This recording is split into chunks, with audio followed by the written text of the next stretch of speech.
All right. I felt it. Listen, I've been shitting on this thing for 3 years now since it's been existing. I felt it last night, man. That was really fun.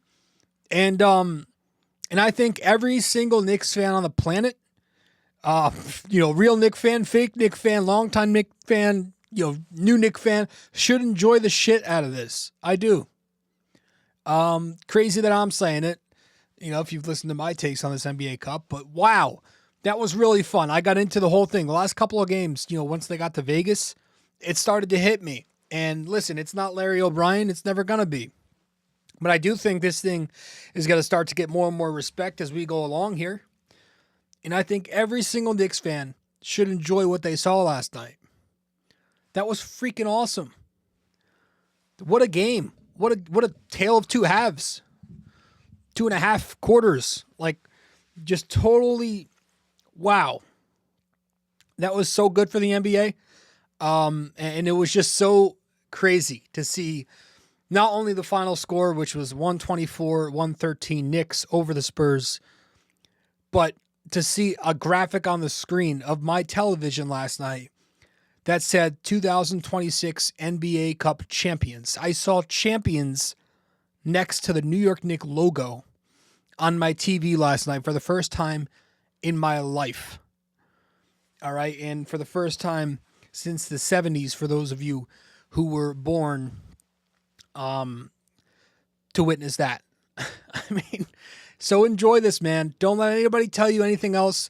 Don't listen to any dumb internet take or ESPN. I'm sure they have some takes already. Don't watch that shit.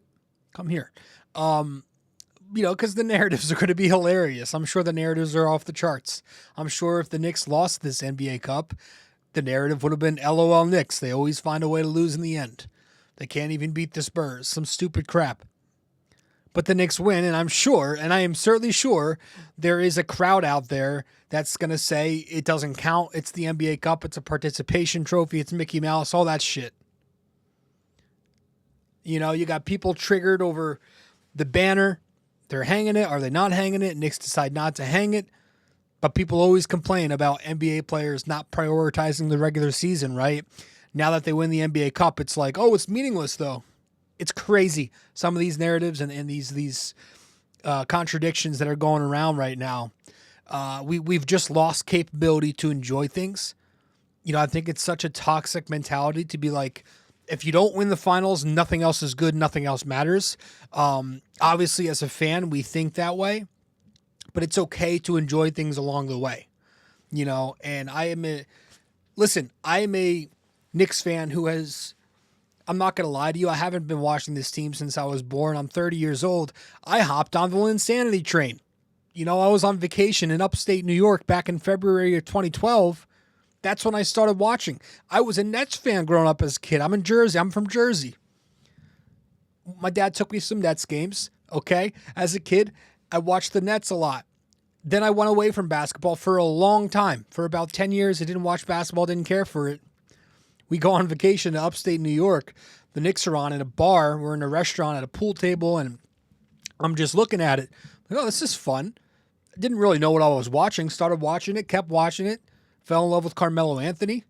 He had his big season the next year where the Knicks win 54 games, and I've been a Knicks fan ever since. I've been watching just like a lot of Knicks fans. I've been watching Samuel Dalembert, Lou Amundsen, Ron Baker, Jose Calderon, Shane Larkin, name it. So it's nice to have something like this. It's nice to see the Knicks win something. And even though, again, it's not the finals, it's something. It's a stepping stone, right? It's 1 out of 2. It's a much smaller one, but it's something. So I'm enjoying it, and I hope you are too, and I hope you don't let anybody take this away from you. But let's dive in, man. This was really fun. I want to talk about it. We're going to get into everything here as the Knicks beat the Spurs 124-113 last night. Let's talk about it the second we get back from a quick break. Stay with us. Quick break here, guys. Stay connected with BD4 on social media. Follow us on Instagram and X at BD4Pod, and find us on Facebook by searching BD4. Don't miss out. Join the conversation. Want more BD4? Subscribe to our YouTube channel and never miss an episode. Hit that like button, drop a comment, and share with your fellow fans. Don't forget to ring that bell so you're always the first to know when a new video drops. All right, welcome back to the show, episode 947 of the podcast. I appreciate you all tuning into BD4. I really do. Thank you for listening to the show. Thank you for watching. However you're consuming this podcast, we do appreciate it. This was a roller coaster, and it's funny because at the beginning or before the game started, I post on Twitter. I'm like, I don't remember word for word, but I'm like, enjoy this. At the end of the day, it doesn't count. So enjoy it and don't overreact. And during the game, I'm on social media overreacting. They did this wrong. They suck. Man, what a miserable season of injuries because Cat got banged up in this game again. and I'm saying at halftime the Knicks should be down 30 and the Knicks are going to lose this game. Just, all types of overreaction, prisoner of the moment type shit. Because it was such a roller coaster. And you start this game off in the first half. Really the first quarter or 2.5 quarters, but you started off here and I'm having an awful time, and I'm not enjoying, like the Knicks weren't playing good basketball. Let's be honest. They were playing really bad basketball in that first half. I did not enjoy watching what I was watching. Their defense was getting tore apart at the seams and it's a red flag. All right. So, I hate to start off on a down note, but it is a red flag because it's a problem all year where the Knicks have been getting ripped apart at the point of attack. That's not changed. It's not really improved. Obviously, when they're fully healthy, there are reasons to be more optimistic. But it was a big problem last night, and you saw them getting tore apart at the point of attack. And that is not a Karl Anthony Towns problem this year. Karl Anthony Towns gets a lot of flack for the defense, but it's really where it starts, not where it finishes. He's at the basket, so it's going to look bad on the surface. But we talked maybe about a month ago when the Knicks played the Charlotte Hornets in one of those games, and they beat them. But we talked about it extensively in the podcast episode, how the Knicks have an issue where they're helping off the weak side to tag the roll, tag the drive, and then they get beat on that hook pass off the pick and roll. So they're late to recover to the corner. Guess where that starts? That we talked about the finishing aspect of it, but guess where that starts? That starts at the point of attack, the top of the action, right? And so, yes, the Knicks were outclassed on the glass in parts of that first half, uncompetitive. But that starts by letting those guys get into the paint. They were brutal. Brutal would be a compliment, to be honest. They were abominable at the point of attack in the first half.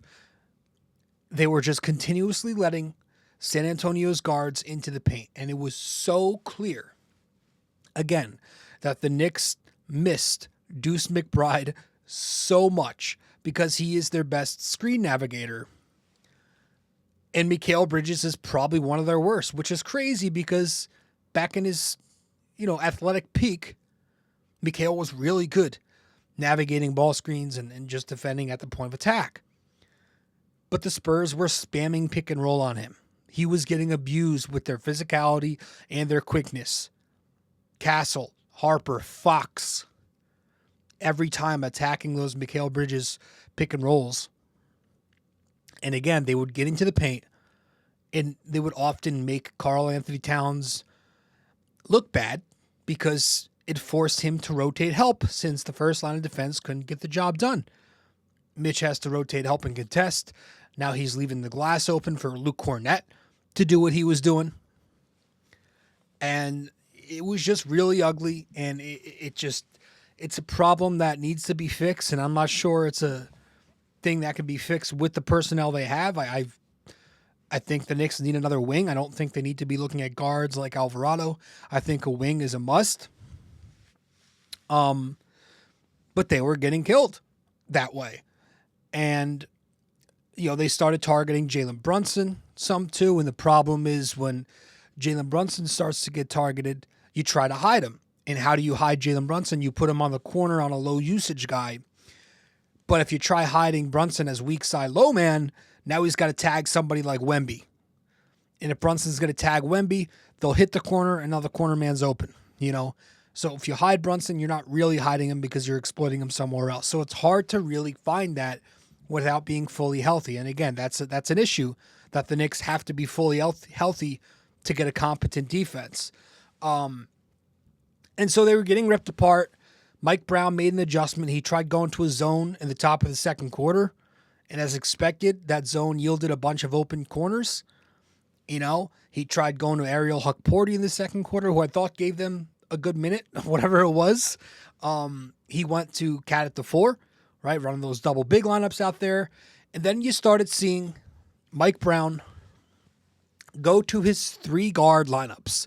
And that is what I want to transition to next because I thought that was such a big difference in this ball game.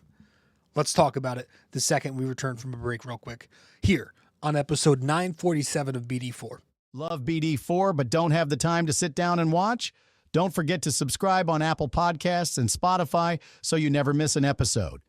And if you're enjoying the show, leave us a 5-star rating and a quick review.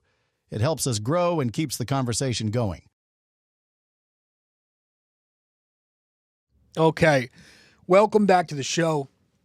Episode 947 of the podcast. The Knicks win the NBA Cup. They are champions. And I thought Mike Brown was the player of the game last night. He was great. Took a lot of flack in the moment because he did some interesting stuff. And that's what we're really going to talk about. His flexibility, especially with his rotations, to leave his comfort zone. And that's something I think you should remember. That's a phrase that needs to stick with you in these next few minutes here as we discuss this. He left his comfort zone, okay? Who was the guy who the Knicks had coaching them these last 6 years, whatever it was? Tom Thibodeau. And Tom Thibodeau, as much as I love him, as great as he was for this organization and getting them to where they are now, Tom Thibodeau would have never used a heavy guard rotation, putting 3 smalls on the floor at the same time, trusting the second unit to get it done like Mike Brown last night. Mike Brown did it. Tibbs never did that, right? They moved Grimes, who would never play with Dante and some of the other guards out there because he just would not play 3 smalls. But the Brunson, Kolek, Clarkson lineups that were out there last night, it was often 2 of them, sometimes all 3, worked. Never happened under Tibbs. Tibbs avoided putting 3 smalls on the floor because he was afraid to lose any semblance of switchability at the point of attack, right? San Antonio's got very quick guards who, again, they get into the paint, and that's risky for a guy like Tibbs, right? 48 minutes of rim protection, that was his mantra. The Spurs are also a very big team, so there's just that size difference, and he didn't really put a ton of trust in his young players. He didn't like doing that. Tibbs, his style, he coached to keep a high floor, right? His system was based off guys he trusted. His MO was to avoid worst case, even if it caps the best case. Mike Brown didn't avoid playing 3 smalls last night, right? He needed the extra ball handler on offense, and it's a good way to get Brunson off the ball. And Kolek and Clarkson were playing well. Mike Brown coaches to reach the higher ceiling. His MO is that he's willing to risk the worst case scenario from happening to chase the best outcome. His system is not based on playing guys who he trusts. It's based on giving guys the opportunity to earn trust. He empowers his guys. That's the difference. And I think that's why you heard about some of the locker room turmoil with Tibbs at the end of last year. And I think that's why you're seeing some of these Knicks players buying in and responding to him. They love him. The relationship is growing because of this. Josh Hart felt down about playing with the second unit, not starting this year. He starts. He's back into his last year's role. He's playing his ass off. I've got questions about how it can work long term, but it's working right now. It's helping the Knicks gain ground in the standings, although, this game didn't count. Bridges, he felt like he was not properly used last year. He was very vocal about his problems with Tibbs. He's in a much different role this year on both ends. So it's working. He's empowering his younger guys, his veterans too. The Brunson, Kolek, Clarkson lineups last night were excellent, especially in the fourth quarter. But you go back to late in the third quarter when they're on the floor together, the Knicks at the time are down 11 points. And it starts with Jordan Clarkson knocking down a three to bring them within 8. And the very next time down, it's Tyler Kolek with the three-pointer to bring them within 5. And Tyler Kolek in that entire third quarter was where he started to really get loud. Wemby goes on this little bit of a run that was kind of the only noise Wemby made in the game. Goes on a bit of a run. Kolek was keeping the Knicks in it the entire time. Did not let it slip away with some really steady two-way play. Top of the fourth quarter comes. Clarkson knocks down a 3 to tie the game. The very next time down, he knocks down a 3 to give the Knicks the lead. And I'm pretty sure they did not relinquish it since. Maybe a few minutes later, Tyler Kolek draws a big-time charge. Now, it was overturned, but it did take away that 3. And listen, Kolek he's small, he's unathletic, so he's not very switchable. But he fights like hell. He kind of does Jalen Brunson antics where he just makes things happen because he's limited.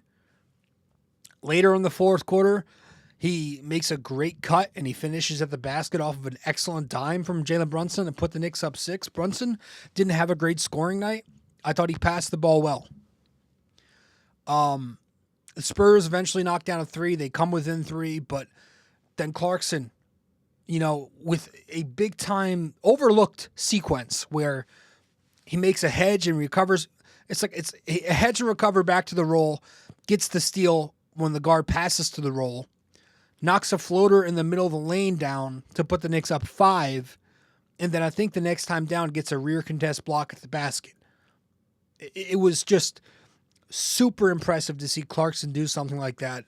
And then Kolek, with the phenomenal dime to OG, who's on the corner, knocks down the dagger with less than 2 minutes left. That was kind of it. Kolek officially seals the deal with defensive rebound. That was big. Knocks down some free throws, a layup in the final minute. And so the Knicks win the game because of their guards out there on the floor. Kolek put up a career night. I mean, he had career best numbers across the board. 20 minutes played was a career high. 14 points was a career high. 5 rebounds was a career high. 9 shots, where he was 5 for 9, was a career high. He had 5 assists, was a plus 14. 3 for 4 from 2, 2 of 5 from 3, and he hit all 3 of his free throws. Jordan Clarkson, 15 points, 3 for 7 on his threes. He was a plus 15 in the box score, played 27 minutes, and again, the good defense there down the stretch. So that's like, the narratives that you keep hearing from a lot of old school basketball fans is, you can't play these guards together. They're too small. I think that's a ridiculous narrative. It's like focusing on just one side of the floor. In an age like this, that's a crazy narrative. Small lineups can raise your floor of execution, believe it or not. As much as Tibbs didn't like that. Extra guards out there, that can reduce your turnover rate. It improves your spacing. It keeps the offense organized late in the clock because you have extra ball handlers. That reliability can outweigh the occasional possession where you get, overpowered on the post. I just think size without skill is kind of meaningless. It doesn't punish anything. Just putting size out there because it's size doesn't make sense. Being bigger only matters if you can use it. Not all teams have guards and have wings who can consistently post, seal, or punish switches. If the opposing offense that you're going up against, if they can't generate efficient looks from that mismatch, that size advantage is very theoretical, and the switchability becomes a moot point. And remember, the Knicks had Mitchell Robinson out there with those guards. He's not only a large man, but he's a super skilled offensive rebounder. He's become a master on the glass. And again, good for Mike Brown for going to those lineups with Mitch and Cat, right? He played Cat at the 4 when it was needed. Early in the second quarter, there was a Tyler Kolek wing 3 that he knocked down. It's a slob corner set. Mikhail's the inbounder. Kolek sets it was like an exit screen for Cat. Cat comes off it, but Fox switches it. So he's now on Cat, but Castle stays attached. Kolek's now freed open off the late recovery from Fox after the switch.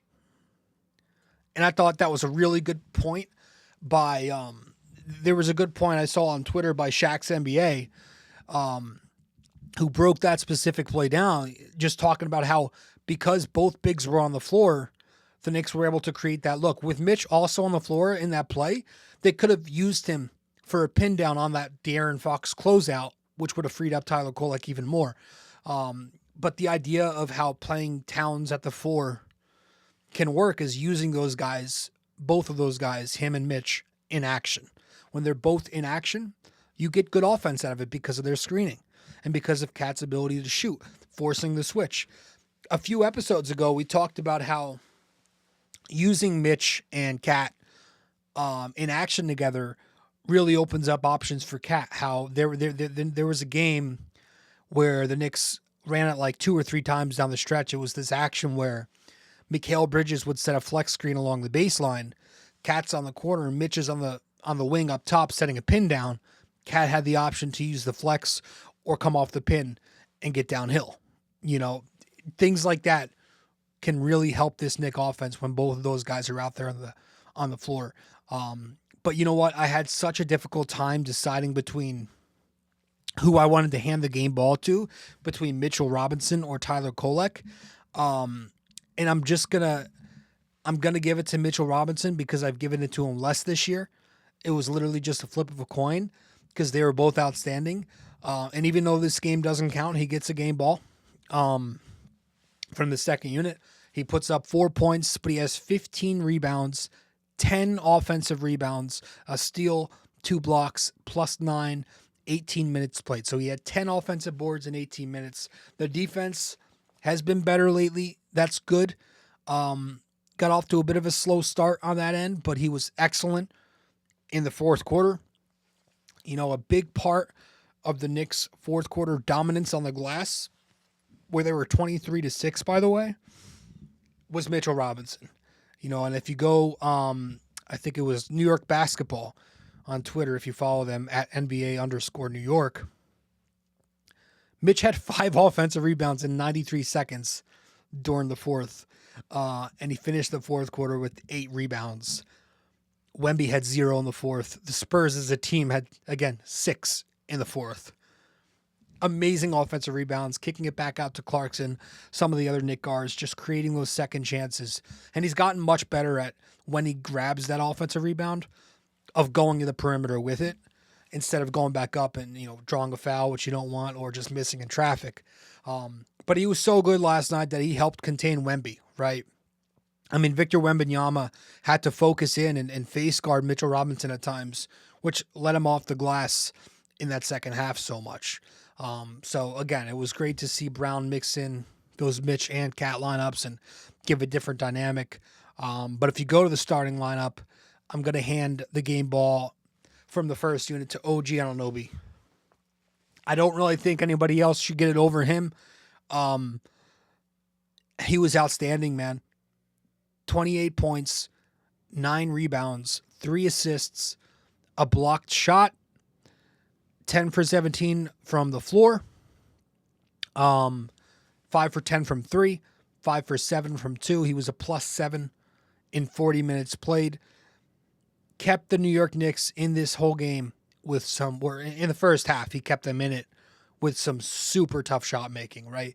When the Spurs, again, were pulling away, just when you thought it was going to be dangerous territory, the 3-point shot making, the mid-ranges that he was knocking down, getting to the basket a couple of times, got to the foul line once or twice, big time. He's been so good and it's so quiet because you have all these other guys who get the headlines here, but he's just a super underrated player. The contract figure creates unnecessary noise sometimes because he's not the most durable player, but it's well worth it. It's a value contract because of what he can do for you. And if he's healthy for the playoffs, I mean, a lot of people think he's their most important player, right? I'm going to say this one time because I always do. The way I like to simplify OG's value is like, if you are one to think that he's overpaid, start keeping track. Like, this is stuff that doesn't show up on the stat sheet. And, maybe today it does because there's stats for everything. But start keeping track of what happens when OG is on the strong corner off of a pick and roll. Offensively, I'm talking about. His spacing alone bends defenses. Because with him on the corner, and you got to pick and roll up the middle, the hesitation that you're going to see on tags, the late stunts, that's because of his gravity as a floor spacer. And if the tagger decides to stay home onto OG, the Knicks get an easy roll. That's just the offense, okay? That's not even mentioning his defensive value, right? The switchability, the screen navigation, the ability himself, which I think this is his best attribute, is when he's low man tagger. And he's still able to not just tag, but recover back out to the corner man in time. That, I think, is his best role. Low man help. He's just so undervalued by even the Knicks fans themselves, He was extraordinary defensively all night. Great at the point of attack. He was blowing up screens, fighting through them. Middle of the third quarter, there's a possession. He gets caught backdoor. Wemby screens him off. I think Vassell makes that back cut, recovers to him to block his shot from behind. Just elite defense, elite help defense, on the ball, whatever. OG was fantastic, and that's why he gets the game ball from the starting unit. Folks, that's all I think I have to add. That was just, we like to keep these episodes usually 25 to 30 minutes. So, yeah, that was a fun game. It was a fun night. And again, please appreciate it. Tomorrow night, the Knicks go back out there. They're in Indiana. So that's going to be a tough game because the Pacers always give the Knicks, competitive games. But I don't care about the record. And I'm sure the Knicks are going to be a little hungover from that too. Because I'm sure they're still right now in the club, at the casinos, wherever they are. So that's who you got next on the schedule. But this was fun. And no real trivia for today, but I do want to ask of your opinion. What do you think of the NBA Cup? Let me know in the comment section, wherever you get this podcast. What do you think about the Cup? Do you like it? Do you not? Should they hang the banner? I know they said they weren't going to hang the banner. Initially, I thought I was kind of back and forth with it. I'm like, all right, you can hang a banner, make it smaller than the other banners, But then I read about they're the first team of the three to not hang one, and I thought that was pretty cool. But maybe, as I said, in the future, as the NBA Cup starts to get more respect, you could always hang one. Again, I'm kind of whatever about it. But I do feel like here's where I will agree with the make it mean more crowd. Like the incentives, it's great that guys like Tyler Kolek and end of the rotation guys are getting some cash that they've never had in their life. I do feel like there should be more incentive in terms of what it means to the season. Maybe the winner gets home court in the first round. Maybe the winner gets the tiebreaker, right? If you're tied with a team in the conference, you get the tiebreaker because you won the cup. Maybe it's seeding based, where the winner of the cup, if they finish 7-10 in the regular season standings, maybe you're automatically the 7th seed. Maybe you skip the play-in. Maybe the winner gets an extra draft pick, a late second round pick, or better pick protection on your swaps. Maybe the winner gets something like maybe it eases the cap on the organization. The Knicks could certainly use some cap flexibility. I don't know. Just, schedule perks, an extra home game fewer back-to-backs in the second half. I just feel like there should be another incentive, and I think in the future that might come. Hopefully Adam Silver is working on something like that, but that's our trivia for today. No trivia. I do have a question, though. What is your opinion on the NBA Cup? So let me know the answer wherever you can reach me. Folks, that's it. We're going to wrap it up here. We're 30 minutes in. It's one of our longer episodes of the season, so I want to know your thoughts, and I appreciate everybody tuning in to the podcast. That's all we got. The Knicks defeat the Spurs to win the NBA Cup. I'll see you later. Hey guys, thank you for listening to BD4. Be sure to follow us on social media, subscribe to us on YouTube, and give us a 5-star rating on Apple Podcasts. We'll see you next time.